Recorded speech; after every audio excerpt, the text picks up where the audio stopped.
Welcome. You are listening to the Be a Better Being podcast hosted by Michelle Zellner and Sasha Berscheid. Michelle and Sasha are here to give you information and inspiration to help you live your healthiest, happiest lives.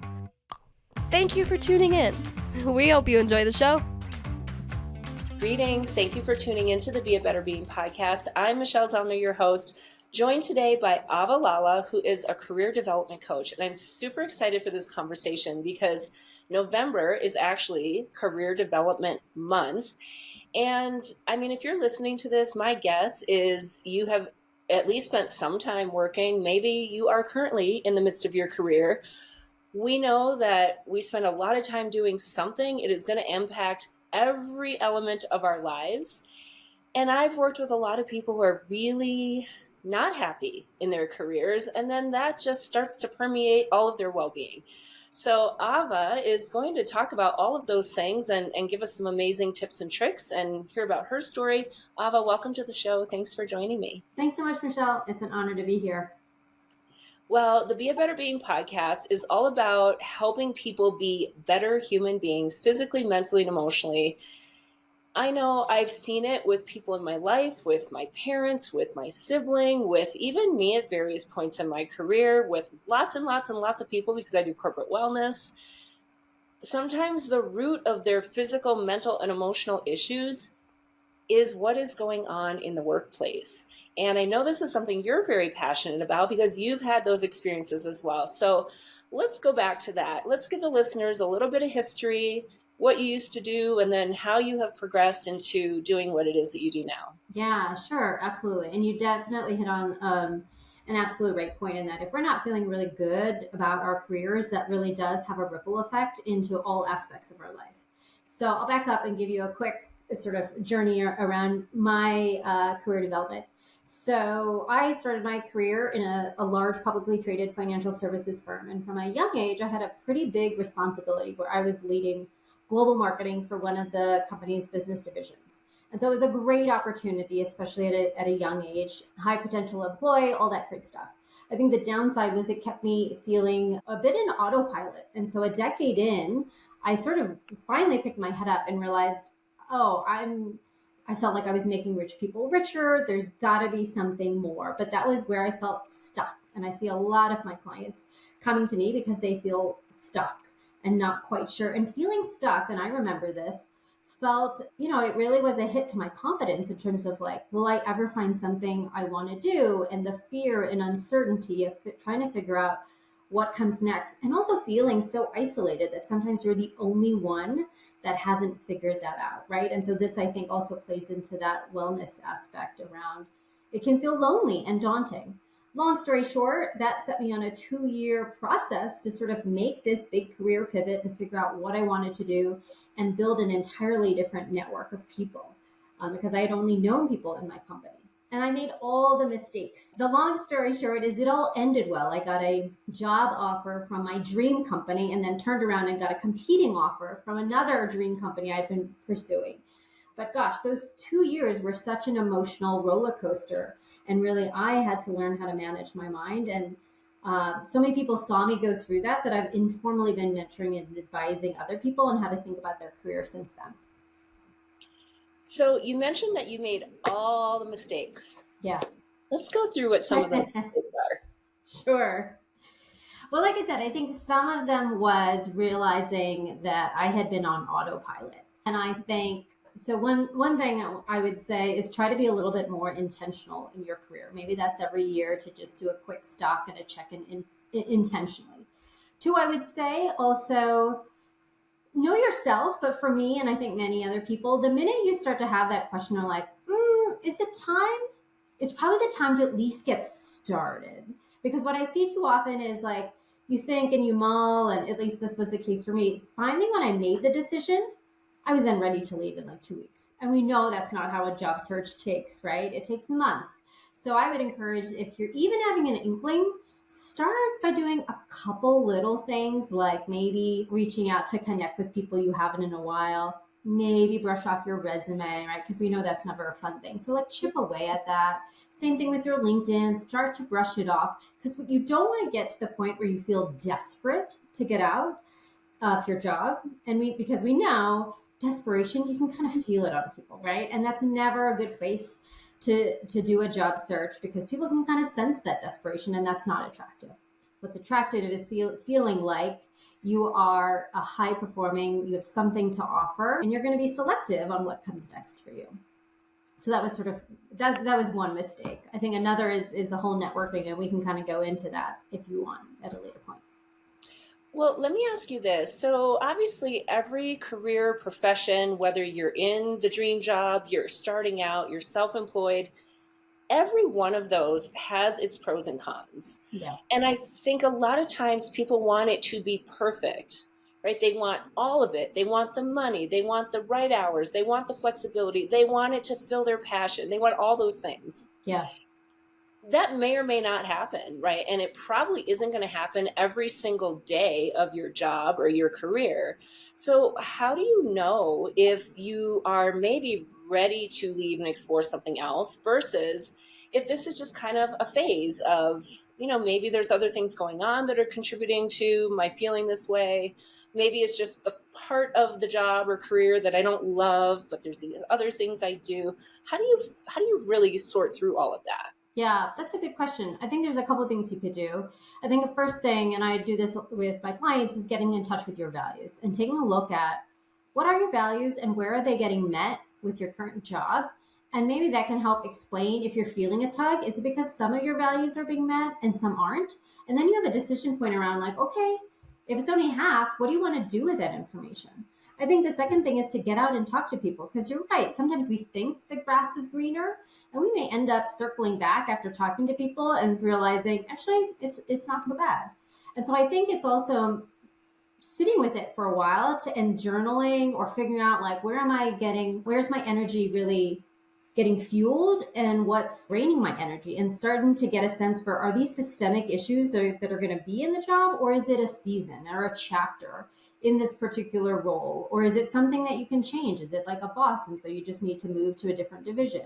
So I think there's a lot of things that you can start to sort of suss out around your current situation. I also think that we don't spend enough time really evaluating and getting clarity on our goals and values and core guiding principles. We might have a vague idea of what they are, but we don't necessarily look at how that matches with a particular career or even a particular company. One thing when I'm doing corporate wellness, I ask people, what is your company's mission statement? And number one, hardly any of them know it. Yeah. Number two, if they do know it, my second question is, do your values align with the mission of the company you're working for? Because if they don't, yes, maybe you can make that work for a little bit of time, but eventually it isn't going to work. Yeah. So, how do you help people even sort out and articulate? Because some people are like, I don't even know what my values and principles are. Yeah. So, for that, there's a really easy, you can go online. This is where working with a coach can be helpful. There's stuff online around, like, you could even pull up a values chart, right? And do this type of exercise yourself. I think where it's helpful to work with somebody is to help spot patterns and make sense and dig a little deeper around, if you value flexibility, what does that really mean? And why is that important to you? And really take it a step deeper. The other thing that I think is an incredibly powerful exercise, and I was shocked when I used it myself, is just really sitting, and it's a living, breathing sort of exercise. And it's really getting clear on what has to be true in your next role or in your next phase of your career. So things like, what is the culture, the environment, the people you work with? And when I did this, when I was, again, that very first career pivot, I put stuff like this, the minimum salary I wanted. At that time, I wanted to work at least in a business professional context. I wasn't into wearing jeans and sneakers, right? It was just very personal. And so I made this list. And then quite literally, when I got this to competing offers, I went back to my list and looked at all the things I said that I had wanted. And it was so clear. One job was head and shoulders above the other, because it was literally, I had made that commitment. And I think the power of like writing down your intentions really can be powerful. So that's another thing I'd suggest people think about doing. Yeah, I am a big fan of getting things out of your head and writing them down because, again, it's number one, it is a way to sort things out, but also it is a way to circle back and remind myself what I said was important. Yeah. So, yeah, even though this other job might have a higher salary, well, this one has all these things. Do you find that it often is, the paycheck that is kind of that big carrot that lures people into something that maybe isn't a great fit? And how do you coach somebody around that to see the value of these other things that might not necessarily come with the paycheck they want? Yeah. It's interesting. So most of my clients are women. That's who I cater towards. And I actually think that while salary is important, it's not only the thing that's driving them. I hear a lot of, again, I tend to attract a lot of women who are also working moms. And so I see a lot of, I want the work-life balance. I'm tired of, I'm no longer in my 20s. I don't want to be working 60, 70 hours, right? So they're willing to trade a little bit. But the other thing that I have found interesting is there's always this sort of caveat around like, well, I don't mean to sound ingrateful, or I don't mean this the wrong way, but I do want to make more money. And I'm literally going to tell people, I give you permission to want to make more money. There's nothing wrong with that. And in fact, I encourage women and I want women to negotiate and get as much as they can. But I haven't found too much that it was just the money that people have chased. Now, I will say in my own experience, I think there are times where the money or the benefits kept me in a place longer than it should have because, again, it was very comfortable. And we know doing a job search is a deeply uncomfortable thing, and it takes us out of our comfort zone. So it's normal that you might keep you in a job. Ava, if I could go back and just get $1 from every person who has said to me, I can't leave my job because, Yeah. and then they say the dollar amount or the insurance, I'm like, actually, you can. You're just choosing not to. Yeah. Because. Yeah. Right. So it is that ownership of my choice. And sometimes it is a very valid reason, right? You might have a really good reason for staying in something that isn't awesome for you because it provides this other thing that really is awesome for you. And I think that is also part of looking at the big picture of all of this. And I don't ever want someone to spend a lot of their life doing something that is literally sucking the life out of them, right, causing them to have, issues physically, mentally, or emotionally. And on the same side of that, perhaps if I just had a different perspective, if I just reframed my mind about what this job is giving me, maybe that will have me, get to a better place physically, mentally, and emotionally as well. I'm curious when you said you were stuck and how that impacts our well-being. What did you notice in you? How was your well-being affected when you were kind of in that like, ooh, I feel like I need to go space? Yeah, I think the biggest thing is, if you're grumpy at the end of the day, that can carry into the relationships you have, not feeling as good, and I think there's different shades. Sometimes you just outgrow a job and you're feeling really bored. And that's a different set of feelings than, in another job, I just didn't feel like I had ever found my footing. And it was so much of a blow to my confidence. And then that's a different set of feelings around like, am I not good enough? Or am I not as good as I thought I was? Have I lost my touch? Right? Like these are all the thoughts. And I think the biggest thing that I want to teach people is really how much control you have over your thoughts, because your thoughts create your results at the end of the day. And so there's this wonderful framework that was sort of simplified by a woman named Brooke Castillo from the Life Coach School. And it's what I really want to teach all my clients. And for your listeners here today, the simple version is there is an event or a circumstance that happens. This is a fact. It's just a neutral occurrence. But what happens is we have our own filter, right? That in a millisecond, we think about our values, our beliefs. It gets filtered through our life experience. And then that we have a thought about something. And that thought triggers a feeling. And the feeling then leads us to take some type of action. And the action leads to a result. So just to put this in sort of an example, right? If you think about the job search process, that is a neutral event. But if someone has the thought, this is going to be really hard, that's the thought. The emotion that behind is then going to get triggered is probably discouragement or something like that. And if you're discouraged, you're probably going to want to sit on the couch and watch Netflix rather than dust off your resume, right? And if that's your action, then the result is you're not going to find a new job. And you can see how that result then literally comes back and reinforces the thought you have, which is this is going to be so hard. And so then that's how we get into these bad sort of loops. So the first thing I always tell clients is to just start to be aware of what are the thoughts you're having. And if they're not serving you, then it's time to start to think about how you can actively choose better thoughts. And that is the exact approach I use with my clients, because it's the same thing, right? Yeah, exactly. Whatever the outcome is I'm trying to achieve, it all starts with a thought. The thought generates beliefs and feelings, which creates energy. Energy leads to action. Action leads to the outcome. Yeah, exactly. And it's totally natural to have those kind of thoughts, right? This is going to be hard, because the reality is it's true. It probably is going to be hard. Yeah. And yet what's harder? Not finding a new job and continuing to have the life sucked out of you? I don't know, right? I have a phrase, hard now or harder later. Yeah. So it definitely is about reframing that mindset. And I think accentuating the positive. Yes, it's going to be hard, but I have these skills. I have this network. I have these opportunities. I have all the things that I have that enable me to do this hard thing that is eventually going to get me to an outcome that hopefully is better than the one I have right now. Yeah. And I think it's interesting, just so people understand what's going on in their brain too, is like, we are designed to actually have negative thoughts, right? It's called a negativity bias, because that's for evolution. That's what kept us alive. We were constantly scanning for, is this the plant that I can trust and eat? Is that the lion that's going to eat me?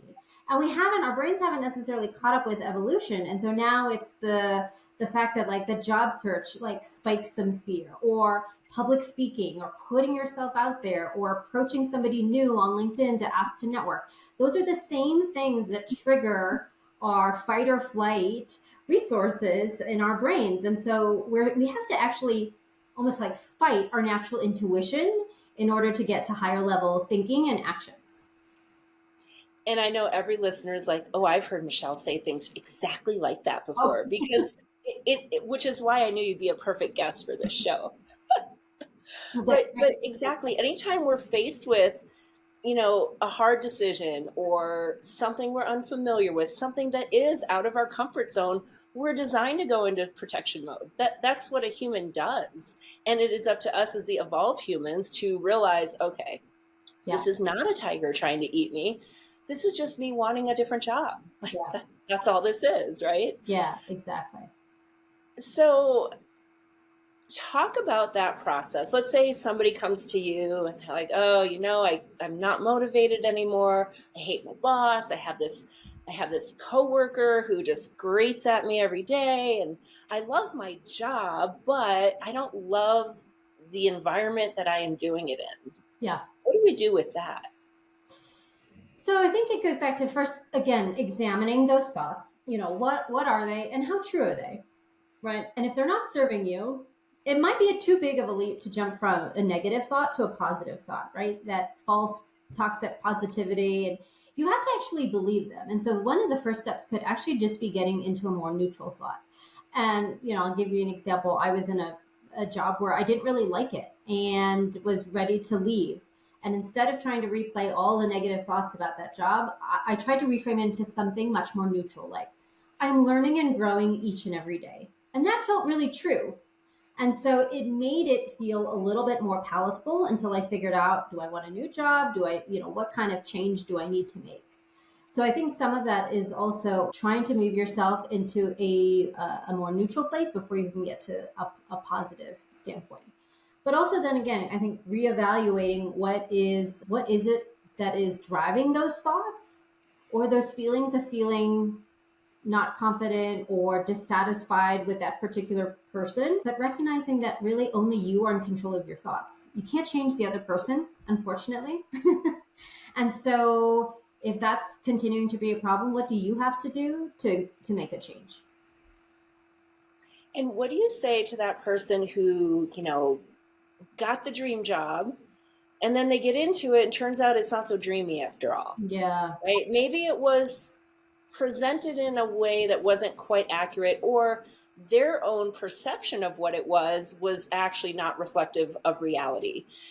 Is it just the growing pains of learning new things? Give it time. Is it, oh no, it's clear we need to cut bait sooner than later? How do you navigate through something like that?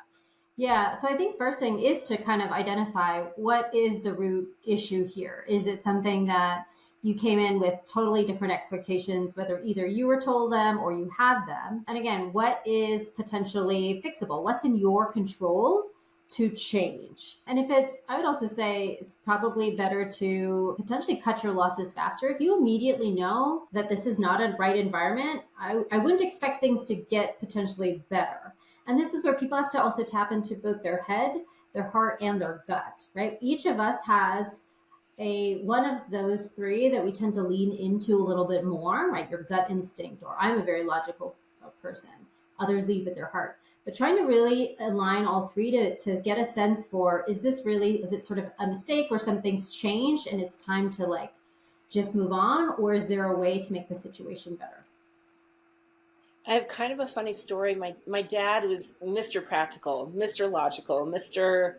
We kind of go through and we stick it out, right? I do what I say I'm going to do. Yeah. And there was a time where, there's lots of changing going on in his company. And he said, it's time to move on.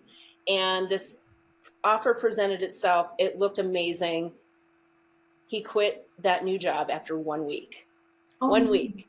Right. Because he recognized immediately, like, oh, no, this is not either not what it was told I was going to be doing, and or maybe I was, looking at, oh, the grass is greener on the other side a little too much. Mm. I saw all this opportunity with very rose-colored glasses, and now the reality of it is here, and there is no need to waste time. Yeah. And so, just hearing, I was already in college at this point, but just hearing that he quit a job after a week, I was like, oh, that makes me so happy. Yeah.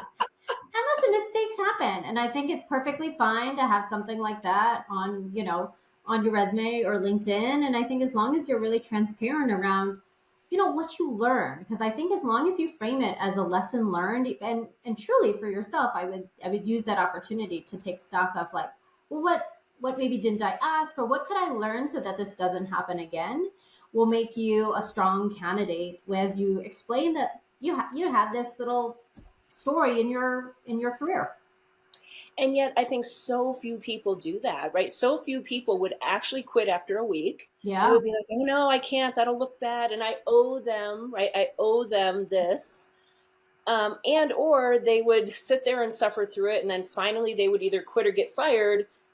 And then they would just move on with the next job search without doing that reflective piece. And I think that is such an important piece.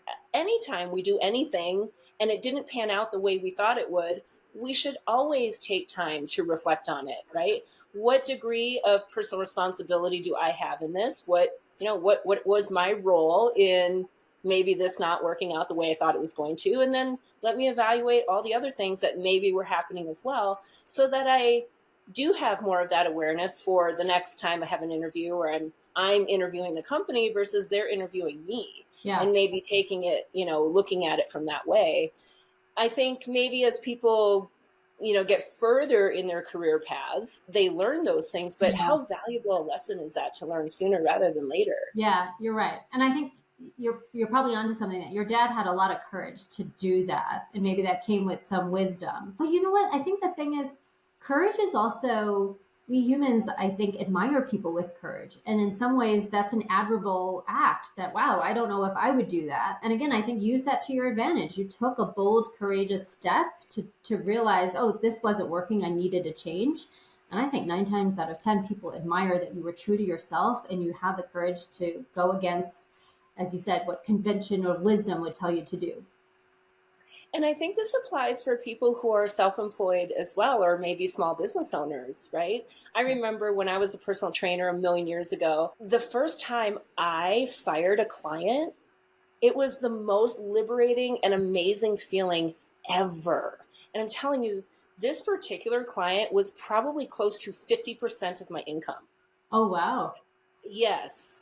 And yet it got to a point where it wasn't worth it. It was not worth it in so many ways. And what I know, because I learned it from that, but I learned it in little tiny bits all along the way prior to that, which is probably what gave me the courage to do it. When you let go of something that isn't working, it opens up time, space, and universe for a whole bunch of things to flood in Yeah, that are going to work. absolutely. And that is exactly what happened. And just having that be reinforced, it was scary. I am me. I am responsible for every single expense in my life. And to voluntarily give up 50% of your income, very scary, right? Without having that thing waiting for me. So I think that's the other thing people do. Well, as soon as I have something in place, then I'll let go of it. Yeah. And yeah, sometimes we make those scary decisions, but I think it's when you realize the harm this is causing by staying here, Yeah. and how, when you take up space with something, you can't be open to other things. We can't do those two things at the same time, right? One foot in the door, one foot out the door usually doesn't really work. Yeah, absolutely. How do you coach somebody to get past that fear? And when they recognize it really is going to be much better if they leave, how do you coach them through all that fear?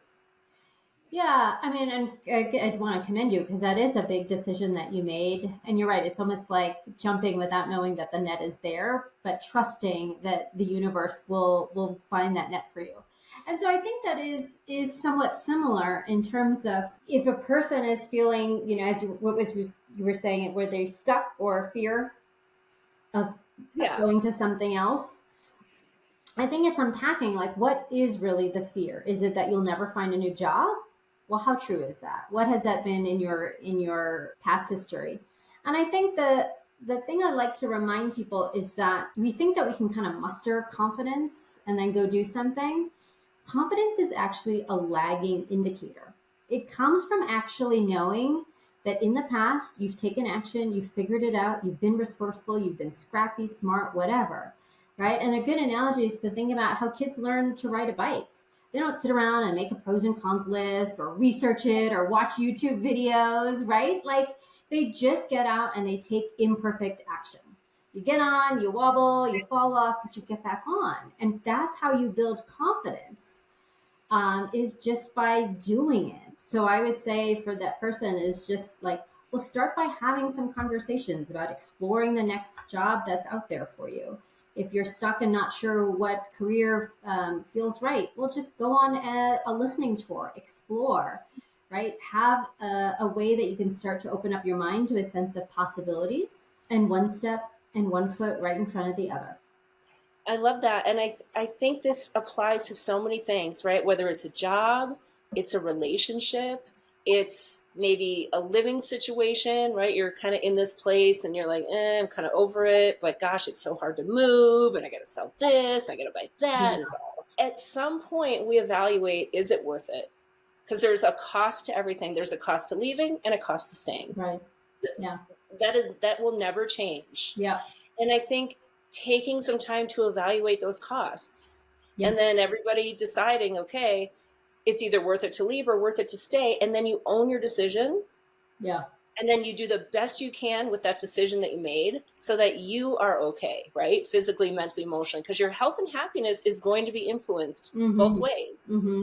So when I see somebody who is literally in the worst health and their happiness is in the toilet, but they're choosing to stay in a situation, whatever it is, then we got to put some steps in place to take care of you, right? You're choosing to stay in this thing that clearly is not good.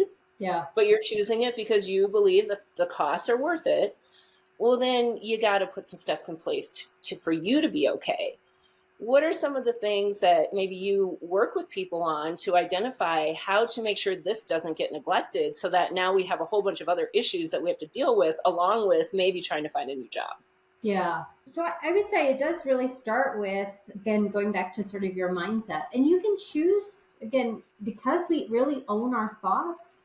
I want to remind people, even though it's hard to hear sometimes, like we can actively choose the thoughts we want to have. So if you're not happy, I would, why not? Or what can you start to think about and do so that you can be happy now, even if you're in a job or another situation where you might not be feeling your best. And so that then is the process of going to look for what makes you happy. And this is where I think a gratitude practice, right, of even sitting down and saying like, what was just one or three small things today that I can be really grateful for, that I can be really happy for?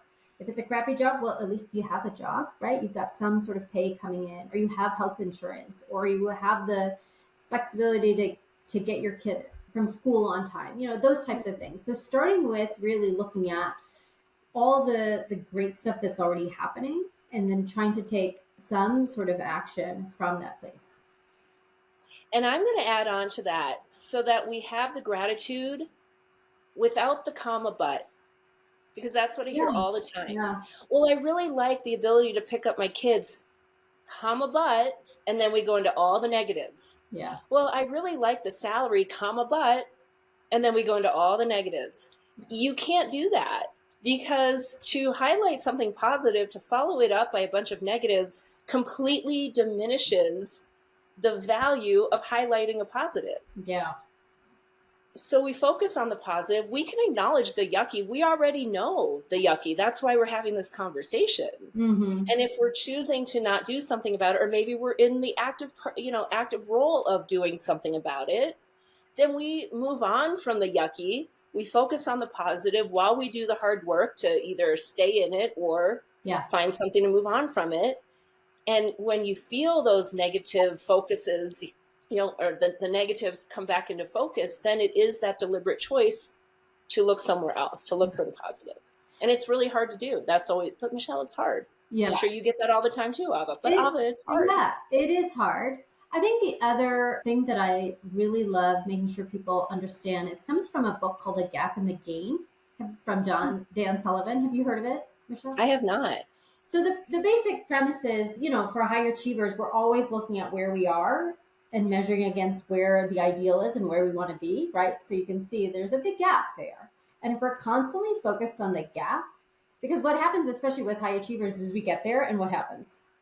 We immediately go to like, what's next, right? We're satisfied for maybe a hot second. And so that perpetually, as you said, keeps us in a state of sort of like wanting more and more and more, versus what's much better, and this is the whole premise of the book, is if you actually measure yourself against who you were 2 weeks ago, 2 months ago, 2 years ago. And we see, especially if you're working towards a goal and you see how much further you've come in that time span and how much you've grown as a person, or you're tracking your small wins, that is really motivating to look back and see, oh my God, look at how much I've accomplished and how much I've grown as a person. And that is actually much more of a motivator, and also keeps you grounded in sort of feeling happiness and satisfaction with where you are, because you're constantly learning and getting better and better and better. So I really recommend that too for people that are on a path to achieving a goal, and it's still a little ways away, to focus on your small wins in pursuit of that goal. That is such a great tip. And again, it applies to everything. Mm-hmm. When I think about somebody who's, maybe trying to button up their nutrition habits, or working on getting more movement in their life, or working on managing their type 2 diabetes, right? We focus on what we haven't yet done. Yeah. Instead of, hey, let's appreciate all that we have done. I think, and you probably see this too, another big piece of this is that we compare ourselves to what other people are doing. I go and talk to college students. They're like, well, I want to do what you do. And I'm like, great, 26 years. Yeah. Right? I didn't walk out the door and start doing this, but there's somehow an expectation for a lot of younger people that they're going to immediately walk out the door and be at the pinnacle of their career, the first job they get. And I don't know if that's because of social media or just this false narrative we've been feeding that, oh, just seek joy, follow your passion, and life will be amazing. I mean, not everything is amazing and joyful, right? There are elements to every aspect of life, including your job, that are not joyful. Right. Yeah. You get to choose if you focus on that, or if you see a different perspective on it and say, oh, yeah, let me be grateful that I have the ability to do all these other things, and there's just this one little thing in my job that I don't love. Right. That's kind of a big deal for a lot of people, but we focus on that thing, it becomes the whole thing. Exactly. It's really what you choose to focus on, right? If we were to, there's a fun little exercise around like looking in your room and looking for all the blue things, right? But then if we come back and I say, well, what did you notice that was black? You weren't looking for that, right? So it's like, really, what are you going looking for? So if you're looking for the things that are going well, where you're adding value, that's where you can kind of feel better, as opposed to only focusing on the negative things. And that whole compare and despair really is not helpful, because you get to see only one small glimmer of someone's success and you have no idea all the things that are going on. And Michelle, I know on the podcast you've talked about some of your own struggles that you're going through, right? Like, people don't necessarily see that side. And so there's no benefit to you looking at someone's glossy exterior and comparing it to all of the things that you are going through. So I say, use yourself as your own measuring stick, and you're your own reference point. So focus on where you are and where you want to go, and measure your progress. Yeah, and I think it all also goes back to those core principles and values, because I've had plenty of people in my life who went down a career path because they were supposed to, because that's what mom and dad wanted them to do, because that's what everyone, in their culture expects them to do, because that's what I went to college for and paid a whole bunch of money for this degree for. And, I long ago embraced the idea that there is no wrong choice. Yeah. Right? Every choice is made with the best of your ability at the time, the information you had at the time. And at the point where you realize this isn't right, you get to make another choice. Yeah. And it is hard to filter out the noise you're going to hear. I can't believe you're giving up that job. I can't believe you're doing this. You're not going to, that's risky. You shouldn't, right? You got to filter that out when you recognize, again, digging deep into your core about what is important to you. You know why you're doing this. Yeah. And then you go forward and set yourself up to succeed in the best way that you can. Yeah. I see a lot of that. I have a lot of women who come and they're very much in this place. And they almost say it to me too, around like, again, well, I should be really happy. I'm making decent money and, I have this great flexibility, but is it okay to want more? And I want to scream at them, of course. Why should it not be okay to want something different, or to realize, like, it can be 20 years later and you realized you've been in a career path that no longer is exciting. And that's the wonderful thing of us as humans, is we can reinvent ourselves. And it might be a little scary, it might be a little daunting, but I believe that everybody can do it. And you actually just said something that I want to highlight and then wrap us up on this. Yeah. More versus different, right? What does I want more mean? Right? It's okay to want more. Is it realistic for you to have and do more? I don't know, right? Because I don't know what else is going on. It might not be realistic for you to have and do more. We should probably evaluate that. Is it realistic for you to do different, to want different, to have different? Of course it is. So I don't know, maybe even just that verbiage and changing it could really give people a different perspective of how to move through some of this. And I'm going to be more in tune to that phrasing going forward, because I think we probably hear that a lot more than we realize. And how are we even defining that, right? When someone says, I can have it all, well, I don't know, what does that mean? Because if all is three things, sure. If all is 3 million things, I don't know. Right. Yeah. And that's where it goes back to really understanding. I was just talking to somebody who mentioned she wants to have more impact. And the biggest aha was like, well, what does actually impact mean to you? Is it, company growth? Is it you want impact, meaning you want to work for a company that is doing social good in the world? Like, so really sitting down with it, defining what does more really mean to you, and underneath that, why? It goes back to, like, what is your why? Because at the end of the day, it does come back to your values, your motivation, your intrinsic gifts that you have to offer the world. Yeah, that's perfect. I love it. Before we officially sign off, is there anything that we have not covered that the listeners would benefit from? I don't think so. I mean, I would tell people, if they're in a job search or they're thinking about that, the biggest mistake I see is people relying too much on job postings. And by the time that comes out, I want to say, like, a lot of times it could be too late. So I'd say network. You should be spending about 60% of your time, in my estimation, talking with people, learning about the jobs that are out there, all that sort of stuff. And so if you're rusty on your networking and you need a help, I'm happy to give an informational guide that I have for clients around that. And people can just come to my website or ping me, and I'm happy to give your listeners that document. That would be amazing. And anybody, please, I mean, Ava, this is what she does. She coaches people through this. So I know a lot of you out there are stuck. You don't know what to do. You're feeling like you're treading water. Your head is barely above it. We'll put all the information of how to contact you in the show notes. Awesome. Ava, this is a great conversation. Thank you so much for joining. Yeah. Anybody listening, if you are recognizing that your health, physical, mental, and emotional well-being are being negatively impacted because of whatever it is in your job, know that you are the only person that can change that. Whether it's a change of perspective or it's a change of career, right? It could be a little change, could be a big change, but nothing is going to magically change, right? Nothing changes if nothing changes. So when you recognize that it is not worth the deterioration of your well-being, then hopefully you're going to take some of these tips and ideas and start to move on that. So once again, Ava, thank you so much for joining. Everybody listening, you know now you get to go and be a better being. Thank you for listening to the Be a Better Being podcast. Michelle and Sasha hope that what you heard today inspires you to embrace this journey of life with an open mind, a kind heart, and a willingness to learn and evolve. If you enjoyed the content, please help spread their message by subscribing, sharing, and leaving a 5-star review. If you have a show topic idea or would like to be a guest, please visit betterbeings.net and fill out a contact form. Until next time, go and be a better being.